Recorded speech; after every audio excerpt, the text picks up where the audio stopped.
Well, good morning, everyone. I'm looking forward to the fantastic conversation I'm going to have with my good friend Nancy Barr, who is the director of Michigan Allied Poultry Industries. Nancy, welcome.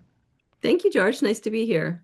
Yeah, it's certainly been interesting times to say the least for your industry, in the past several years. But I really appreciate your willingness to engage with us and talk about the importance of research at Michigan State University and some of in particular, a program that really makes Michigan agriculture special, being the Michigan Alliance for Animal Agriculture, a partnership involving all of our animal agriculture commodity groups and designed to meet the immediate needs of our various industries in the state.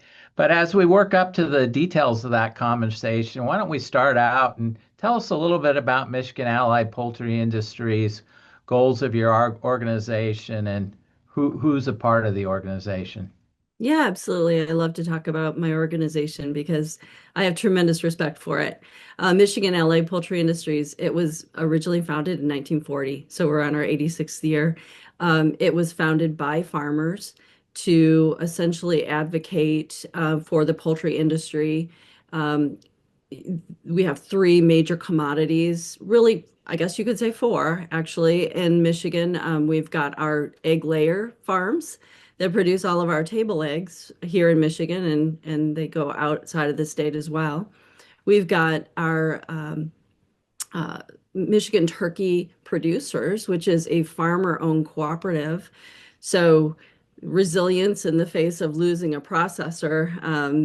Many years ago, the farmers got together and bought that processing center, and so they raise and grow out and process just over 5 million birds a year. And then we also have some farms here in Michigan that raise birds for Miller Poultry in Indiana. So we have some of their breeding flocks, and we have grow out flocks here in Michigan. And if you're familiar with Miller Poultry, they have a really high-end, excellent chicken product. So they've got Katie's Best and their Miller line that are just excellent chicken products. So we have some great food type, commodities, but we also have a hatchery that is a fourth generation hatchery called Town Line, and that is a mail order hatchery, and they are growing. So all of those groups get together to sort of find the one voice for the feathers in Michigan, and that's the role that we play. So we and at MAPI, we try to collaborate with a lot of different organizations. MSU is one of the big ones that we really have a strong collaboration with. It's very important to us as an industry, as well as working with our other friends in the other barnyards. I love that working together to support the feathers of Michigan. What a cool way to describe your organization and what you do. And Nancy, when I first moved to Michigan and started my career at Michigan State 28 years ago, on a little over a decade, when I became involved in research administration and my first responsibilities were with animal agriculture, I really didn't understand the scope or the impact of the poultry industries in Michigan. At face value, you think about poultry and what's everybody talk about, Arkansas or the I states, but poultry really is a major player nationally and a big contributor to the Michigan's agriculture economy. So we appreciate all the great work your organization does to promote your industries, and we remain committed to working in partnership with you to help solve problems of today and problems of tomorrow. So, during your time working in Michigan agriculture, both within MAPI and also in your former life working for the Michigan Department of Agriculture and Rural Development, what have you noticed about MSU and MSU research and how it helps advances goals of your industry and animal agriculture in general? Yeah, so George, you're right. I worked for 23 years as a regulatory veterinarian with the Michigan Department of Agriculture and Rural Development before I took the job that I have now. And in that role, I can't stress enough how important Michigan State University was many aspects of it, many facets of it, including the research component. So, as a young program manager working in the poultry industry, and I didn't grow up in the poultry world, I can tell you that I relied a lot upon MSU, especially Dr. McFulton at MSU, to really help guide me and um, teach me the ins and outs about the industry. As a regulatory person, you need to have someone you can trust to give you information that you know to be solid and quality information. And I think that's what MSU does. Again, so many facets. We have AgBioResearch, we have the research side of things, we have the teaching side of things. One of the really important areas for our industry is raising up that next generation of people who want to work in the poultry industry. So we see that happening as well. And Dr. Fulton has been a mentor as well as many others within animal science. So over my years, I have worked closely with many of the people at MSU in various departments and just an invaluable resource for me and for the agency that I work for. Now, moving into the industry side of things, it becomes important as well because it is that, we both have just tremendous trust in the quality of MSU research that, they're going to do quality work that is something that we can all trust. And it's really invaluable. Yeah, Nancy, what a great testament to the importance of the land grant mission. You know, the College of Agriculture and Natural Resources was the founding college at Michigan State University. And our land grant mission is founded on teaching that next generation workforce to be prepared for the careers of today and the careers of tomorrow, given most people, when they finish their degree, are going to be in the workforce for 30, 40 plus years to do research that really makes a difference for our industries, for people, for communities, and then to get that information out to the people who can apply it and use it to their benefit. So we talk a lot about ag bio research in these kind of impact stories and podcasts, but it's really about the land grant mission and the three-legged stool of teaching, research, and extension working together to meet the needs of Michiganders and people in this country and beyond. So, can you think about maybe a specific example you might want to share that stands out when your industry benefited from MSU research? Well, I can think about many. Um, so, one of them certainly was the major transformation that our table egg layers went through with the cage-free conversion. And of course, you know as well as I do that that kind of thing does not happen overnight, right? So, Right. MSU played a really integral role in a lot of research. What types of cage-free systems work best for the birds? What can we expect? What are the nutritional needs that differ in a cage-free environment versus a caged environment? Right now, for example, Dr. Siegfried is doing a lot of work on behavioral differences. So there are a lot of differences in the way the birds behave, of course, when they have that kind of freedom of movement. And so, what is best for those birds?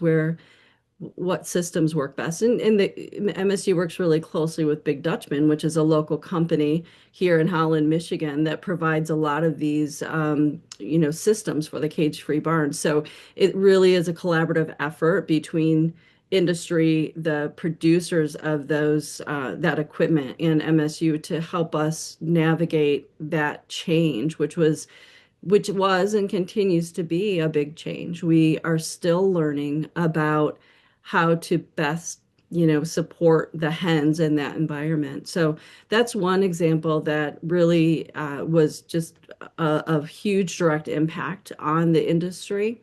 But there are several, we have recently we had situation with CAFO permitting and how much manure does a big industrial farm produce on a daily basis, and therefore how much manure storage do they need? And that question seemed to be there was quite a gap between what the regulatory agencies think and what we're seeing actually in the on the industry side. But we needed a neutral third party who could help us to answer that question. So we've been working with MSU and, you know, sort of as a piggyback onto other research going on at that cage-free barn to help us answer that question. So things like that kind of come up and we can go to MSU and say, hey, we need that MSU stamp here to help us to answer this question in a way that everyone can trust the information. Yeah, great examples, Nancy. Great examples. So, in this particular impact story and our campaign overall, one of our goals is to emphasize the role the Michigan Alliance for Animal Agriculture has played in supporting animal agriculture in general, and in the specific case of your industries, in establishing that laying hen research facility at the MSU poultry farm, which was a great example of partnerships, importance of partnerships. You've touched on it a little already, but can you expand a little bit more on how on-campus facilities like this have helped to answer questions for your industry? Yeah, absolutely. Again, we look at so many different things as the farms are converting to cage free. It's not a static situation. There's always improvements. We're always trying to make the systems better to work better for the birds. So as we look at those different systems working with the companies, it's so critical to be able to have a facility where we can do that on a smaller scale. We can do it with a research kind of focus where we're not looking at production. We're looking at the research side of things. And so it's really important for that, but also it's very important for those students who have the opportunity to go into the cage-free environment and see what that looks like. As we have students who are interested in working in poultry, we, especially over these past few years, our biosecurity standards have been such that it's very tough, to get into a poultry barn if you want to see how those operate.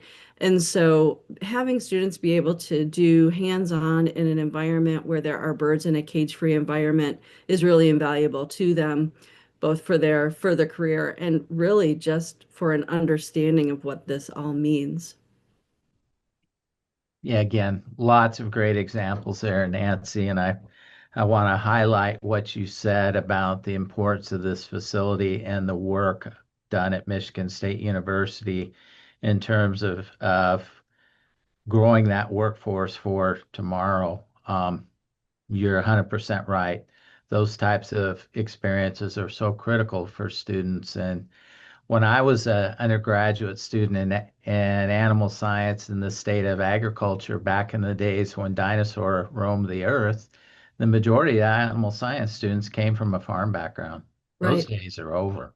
That's right. So we have to be able to attract students to careers in agriculture that don't grow up on a farm, that maybe don't have that type of knowledge or experience relevant to agriculture, and further illustrated by the point you made in terms of biosecurity issues and getting on commercial farms. So Yeah. introducing our students to agriculture in a controlled environment with the opportunity to get them excited about future careers, that is the key to providing the workforce for the future that our stakeholders in the poultry industry, animal agriculture, and agriculture as a whole are absolutely dependent upon. So, another great part of our mission and great example you shared with us. So, um, I know you also have the opportunity to serve as the poultry industry representative on the Michigan Alliance for Animal Agriculture executive committee. And so you're directly involved in working with the industry to set what the immediate priorities are. What are the questions that MSU researchers can solve? and also an evaluation of those proposals and making sure the work that's funded is going to have a real life significant impact. So again, you talk about your experience working with your partners and other animal ag industries as part of the Michigan Alliance for Animal Agriculture Executive Committee. Talk about that spirit of partnership and collaboration and how you've seen it in action and what's the key to how effectively it works.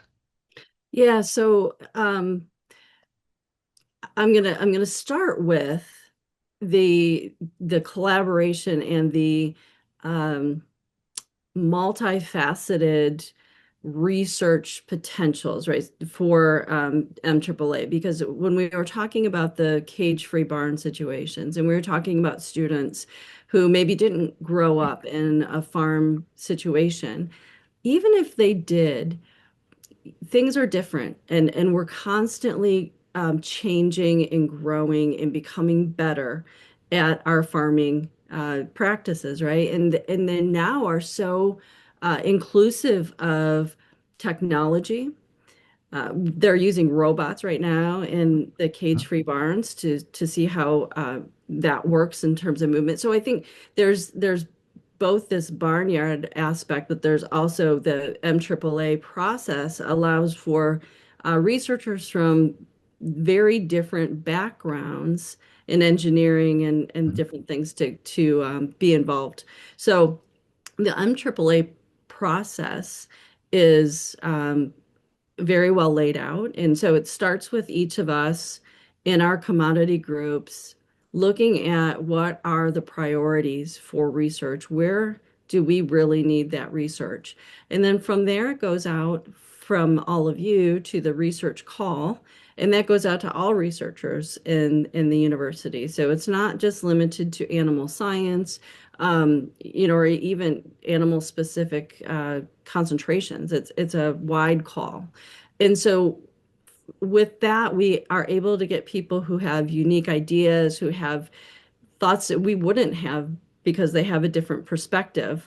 Um, once we have that call out, then we get the projects in, and as the committee, we review some of these, not all of them. That's a more collaborative effort, but we get a chance to review the projects, and often we will be able to review the projects that are specific to our commodity groups and make an evaluation of those. But then we come together as a group after we've all looked at those individually, and we come together as a group. We meet in a room face to face, which is very helpful. And we talk through them. And I can tell you that we call it the barnyard, all of our livestock commodities, we really listen to each other. What are the needs that, we're having in each of our commodities, and support each other in help and trying to make sure that we can fund those projects that we feel are most priority. So not just for our commodity, but what are the real research priorities this year, and how can we all collaborate together on that? It's so important that we support each other. Through the MAAA grant, one of the things that we did last year, it might have been 2 years ago, was with our high path avian influenza situation, which we have been dealing with um, far too long. But then dairy was pulled in. And it was really an emerging issue for Uh-huh. all of us. As a veterinarian, I didn't expect it. So it was a unique thing. We set aside money knowing that we might need to have sort of an emergency research Uh-huh. project, and that was done on the dairy side to look at some of the epidemiology on the farm. And so also through that, I've had many conversation, and we have routine conversations between the dairy and the poultry group as we navigate what we're Uh-huh. both facing Uh-huh. there. So the collaboration is really tremendous. MAAA is a big part of that and helps us to come together as a barnyard and talk about our priorities. Yeah, I love that coming together as a barnyard, but it really does describe it Mhm. well.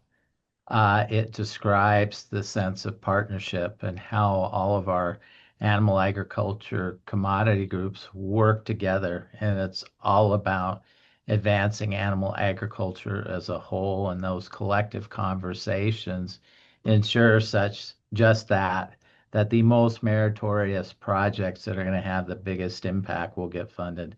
And I really appreciate you mentioning the highly pathogenic avian influenza situation and the money that MAAA was able to provide through the rapid response mechanism. Um, our scientists don't fund their entire research programs off MAAA. It's just a part. Our scientists compete well for federal grants. It's another source of funding to help solve problems that are relevant to agriculture in Michigan and beyond. But that is not a speedy process. That typically is 6, 9, 12, sometimes 18 months from grant submission till you get the funding. And in this case, with a new rapidly emerging disease in Michigan, that would have been too late. So without the funding available from MAAA, we would have missed the opportunity to have boots on the ground immediately, trying to address the problem and collect the data, develop the programs to try to provide solutions for our producers who are absolutely dependent upon it. So another great example of MAAA funding in action, really meeting an intended need and allowing us to respond rapidly in a manner that might otherwise not been possible. So great, Right. great example. I was just going to say too, the pilot project aspect of MAAA. So, there's the pilot, which allows these researchers to get the funding, more quickly Mhm. and to do an initial assessment of the bigger research project that they Right. have, which then helps them to get that bigger funding through federal sources or other sources. And I think that's a key part of this program as well. Yeah. And that, another great example of not relying solely on MAAA funding to address everything, but to address the top priorities of the industry and to provide that catalyst, that little bit of money to allow the investigators to start to dig in, to have a foundation to really compete for additional funds. So we're approaching the end of our conversation. Got a couple remaining questions for you. What would you like to see from MSU research in the future to support your industries? I think that the most important and critical thing at MSU is to make sure that we are really supporting that land grant mission and that the funding is there for our teachers, for our researchers. Mhm. It's such a critical component. Michigan is a huge agricultural state. We're seventh in the nation for egg production. But if you think about the fact that our egg layers produce all the eggs we need in Michigan, and then beyond, that's a big food source, right? I mean, so for food security, food safety, animal welfare, sustainability, all of these issues that we deal with in a really incredibly critical area like food production, we need MSU. And so, we just want to continue the strong collaboration. We want to make sure that there is financial support and that the university is, really making sure that they're prioritizing that land grant part of Michigan State University. Yeah, couldn't agree more, Nancy. Kind of a follow up, and I think addressing the same question but in a different way. What would be the impact to your industry or to agriculture in Michigan in general if support for MAAA or agricultural research went away? It's a hard question to answer Uh, because it's always been there, right? right. So it's like saying, what if this tool that you use all the time in your business is suddenly not there for you? Mhm. You have to go someplace else. You're gonna have to go someplace else to find it. We're gonna be um, more disparate in terms of looking for research in other places. And what you lose there when you don't have the research going on at your local university is you lose that collaborative bond, that collaboration that we know each other, we talk to each other. I know who to call if I have a question about something. That sort of integration between the university and the industry and the researchers is just critical, I think. And so it would be a major loss to the industry, to the state of Michigan, to the economic driver that agriculture is here, and certainly to our food supply. So I don't want to think about that. Yeah, neither do I, Nancy. Neither do I. So, as we wrap up our conversation, any final thoughts or things you want to add? Well, I'm an MSU grad. I went there for my undergrad and for my veterinary degree. It's an amazing place that, like our farms, continues to grow and change and advance. Yet through it all, I think we retain that collaborative spirit, and I am proud to be a Spartan. So go green. Go white. Thank you very much, Nancy. Thanks, George.